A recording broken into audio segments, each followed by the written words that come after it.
వచ్చిన వారందరికీ శ్రీలమైతే వారందరికీ క్రిస్మస్ శుభాకాంక్షలు. స్వాగతం పలుకుతూ మనం పాట పాడుతున్నాము.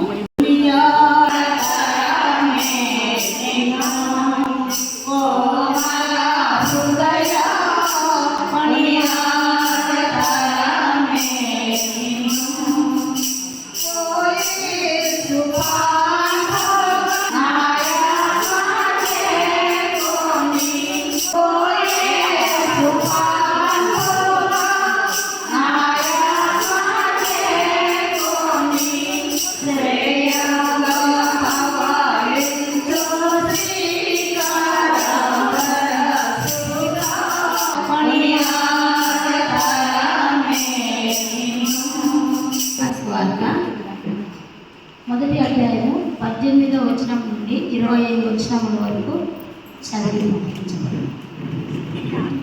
జకరియా, ఇది నాకేలాగా తెలియను, నేను ముసలివాడను, నా భార్యలు బహుకాలం గడించినది. ఆ దూతతో చెప్పగా, దూత, నేను దేవుని సముఖమందు నిలుచు గబ్రియేలును నీతో మాట్లాడుతాను, ఈ శుభవర్తమానం నీకు తెలుసుటకును పంపబడింది, మరియు నా మాటలు వాటి కాలమందు నెరవేరు, నీవు వాటిని నమ్మలేదు కనుక ఈ సంగతులు జరుగు దినము వరకు నీవు మాట్లాడతా మౌనమై ఎందువని అతనితో చెప్పాను. ప్రజలు జకరియా కొరకు కనిపెట్టుచుండి ఆలయం నందు అతడు ఆలస్యం చేసినందుకు ఆశ్చర్యపడింది. అతడు వెలుపలికి వచ్చినప్పుడు వారితో మాట్లాడలేక పోయినందున ఆలయం నందు అతనికి దర్శనం కలిగినదని వారు గ్రహించింది. అప్పుడు అతడు వారిని సత్యం చేయొచ్చు మూగవాడై ఉండెను. అతడు సేవ చేయ దినములు సంపూర్ణమైనప్పుడు తన ఇంటికి వెళ్ళెను. ఆ దినములైన పిమ్మట అతని భార్య ఎలిజబెతు గర్భవతి అయి, మనుషులలో నాకుండిన అవమానమును తీసివేయుటకు నన్ను కటాక్షించిన దినములలో ప్రభువు ఇలాగ చేసిననుకొని 5 నెలలు ఇతరుల కంట పడకుండెను. మా గ్రూపు పేరు ఫీబే గ్రూపు. వేదికను అలంకరించినటువంటి పాస్టమ్మ గారులకు నమస్కారము. అందరికీ క్రిస్మస్ మరియు నూతన సంవత్సర శుభాకాంక్షలు. పుస్తకం నుండి పంట చింతలేదు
దేవుని వాక్యమును చదవగా విన్నాము.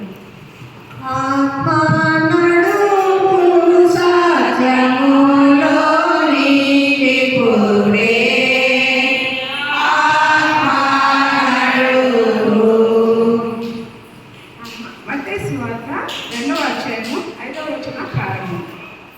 అందుకు వారు, యూదయ బెత్లెహేములోనే ఏలయనగా, యూదా దేశపు బెత్లెహేమా, నీవు యూదా ప్రధానులలో ఎంత మాత్రము అల్పమైన దానము కావు.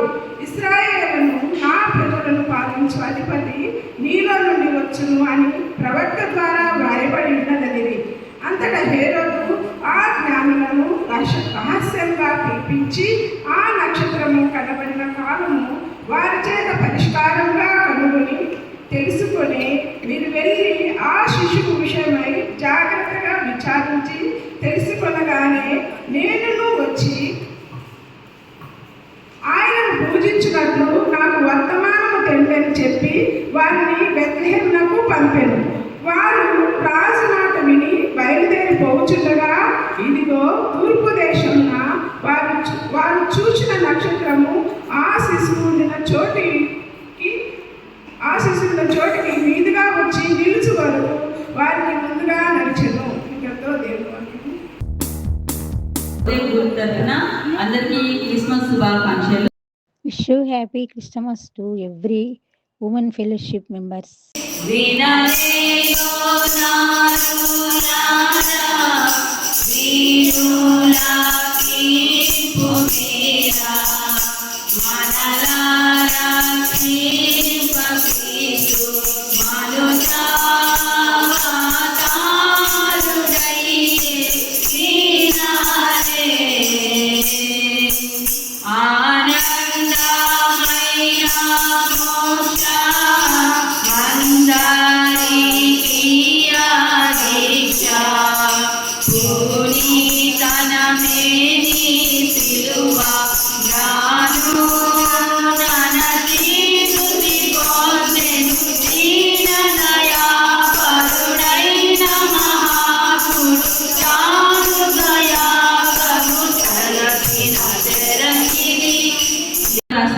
ఒకటవ అధ్యాయము 28వ వచనం నుండి 35వ వాక్యము చదువుకోను. లూకా 1వ అధ్యాయము 28వ వచనం. ఆ దూత లోపలికి వచ్చి ఆమెను చూచి, దయాప్రాప్తురాలా, నీకు శుభము, ప్రభు నీకు తోడై ఉన్నాడని చెప్పాను. ఆమె ఆ మాటకు బహుగా తొందరపడి ఈ శుభవచనం ఏమిటో అని ఆలోచించుకుంటుండగా దూత, మరియా, భయపడకుము, దేవుని వలన నువ్వు కృప పొందిదివి. ఇదిగో నువ్వు గర్భం ధరించి కుమారుని కని ఆయనకు యేసు అని పేరు పెట్టుదువు. ఆయన గొప్పవాడై సర్వోన్నతుని కుమారుడు అనబడును. ప్రభువైన దేవుడు ఆయన తండ్రి అయిన దావీదు సింహాసనమును ఆయనకిచ్చును. ఆయన యాకోబు వంశస్థులను యుగయుగములు ఏలును. ఆయన రాజ్యము అంతము లేనిదే ఉండునని ఆమెతో చెప్పెను. అందుకు మరియా, నేను పురుషుని ఎరగని దానిని, ఇది ఎలాగూ జరుగునని దూతతో అనగా, దూత, పరిశుద్ధాత్మ నీ మీదికి వచ్చును, సర్వోన్నతుని శక్తి నిన్ను కమ్ముకొనును, కనుక పుట్టబోవు శిశువు పరిశుద్ధుడై దేవుని కుమారుడు అనబడును. ఉమెన్ ఫెలోషిప్లో ఉన్న వారందరికీ నా క్రిస్మస్ శుభాకాంక్షలు. God bless you. అవకాశం ఇచ్చినటువంటి దిగురమ్మ గారికి కూడా ఇంకే వందనాలు చెల్లిస్తున్నాను.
భక్తులతో చదువుతుంది. వారు రాజు మాట విని బయలుదేరిపోవచ్చుండగా ఇదిగో తూర్పు దేశమున వారు చూచిన నక్షత్రము ఆ శిశువు ఉండిన చోటికి మీదిగా వచ్చి పిలుచు వరకు వారు ముందుగా నడిచారు.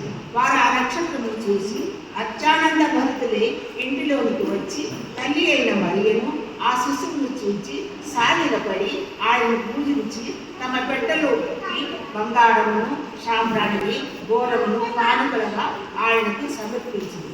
తరువాత హేరోదులకు వెళ్ళవద్దని స్వప్నమందు దేవుని చేత బోధింపబడిన వారు మరి యొక్క మార్గంగా తమ దేశంలోకి తిరిగి వెళ్ళింది. ప్రభువైన యేసు నామములో వందనాలు. ఇక్కడ ఉన్న గురువులమ్మలకు, స్త్రీల మైత్రి వారికి క్రిస్మస్ శుభాకాంక్షలు.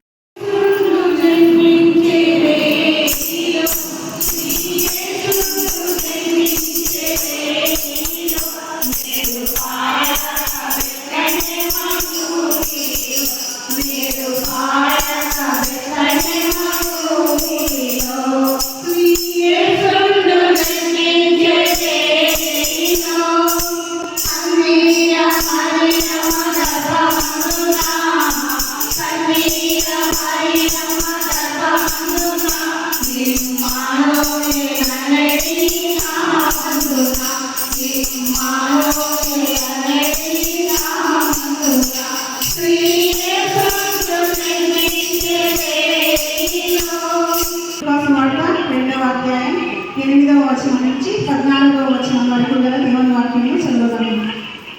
ఆ దేశంలో కొందరు గొర్రెల కాపరుల పొలములో ఉండి రాత్రి వేళ తమ మందరు కాచుకొంచుండగా ప్రభువు దూత వారి వద్దకు వచ్చి నిలిచెను. ప్రభువు మహిమ వారి చుట్టూ ప్రకాశించినందున వారి మిక్కిలి భయపడి, అయితే ఆ దూత, భయపడకుడు, ఇదిగో ప్రజలందరికీ కలుగబోవు మహా సంతోషకరమైన సువర్తమానము నేను మీకు తెలియజేయుచున్నాను. దావీదు పట్టణమందు నేడు రక్షకుడు మీ కొరకు పుట్టి ఉన్నాడు. ఈయన ప్రభు అయిన క్రీస్తు. దానికి ఇదే మీ ఆనవాలు.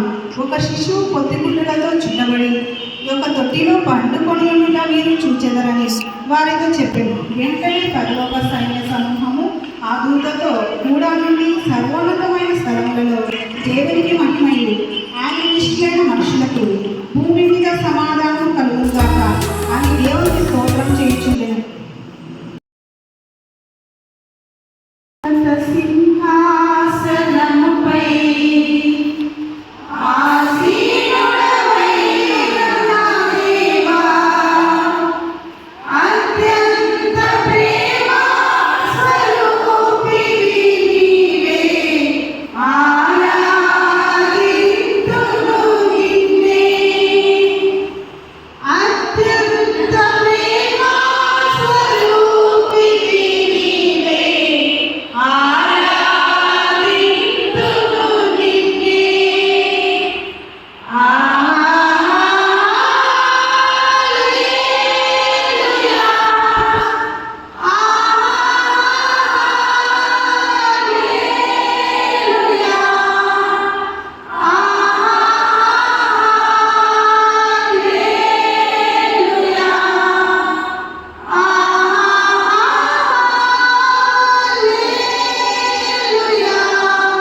దేవదూతలు ఎవరు అన్నటువంటి అంశం గురించి మరి ధ్యానించడానికి నేను ఇష్టపడుతూ ఉన్నాను.